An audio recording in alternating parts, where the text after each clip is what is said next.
ভোর রাতে যখন সাহারি খেতে উঠবেন, আপনি তো সাহারি খেতে উঠেন, আপনি জানেন ওই সময়টার দাম কত? আমরা বেশিরভাগ মানুষ জানি না ভোর রাতের এই সময়টার দাম কত। আরে ভাই, এই সময়ের দোয়া 1 মিনিটের দোয়া অন্য সময়ের 100 মিনিটের সমান না। অন্য সময়ের 100 মিনিটও এই ভোর রাতের 1 মিনিটের সমান না। এত মূল্যবান সময়।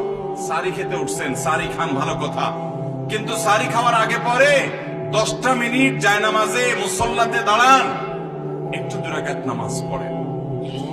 এই সময়টা দোয়া কবুল হয়। আল্লাহ ডেকে ডেকে বান্দাকে দেন। একটু হাত তোলেন, চেষ্টা করবেন তো ইনশাআল্লাহ।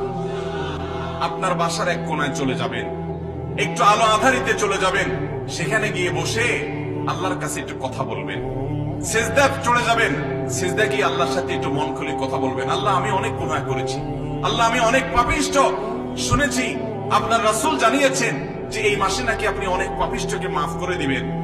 আল্লাহ, আপনি নাকি অনেক জাহান্নামে যাদের নাম চলে গেছে, জাহান্নামী তালিকাভুক্ত, তাদেরকে মুক্ত করে জান্নাত দিয়ে দিবেন। আপনি নাকি ওয়াদা করেছেন। আল্লাহ, আমাকে একটু তাদের মধ্যে শামিল করে দেন। আল্লাহ, আপনি দিলে আপনার কোনো অভাব হবে না। আল্লাহর সাথে একটু কথা বলা, মুনাজাত করা ভোর রাতে করার চেষ্টা করবো তো ইনশাআল্লাহ। ঘরের এক কোনায় চলে যাবেন, সাহারিটা আগে আগে খেয়ে শেষ করবেন। আজানের এখনো 15 মিনিট বাকি।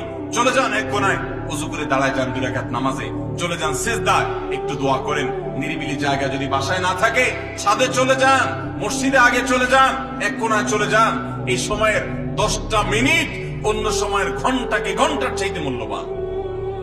চেষ্টা করবো তো ইনশাআল্লাহ।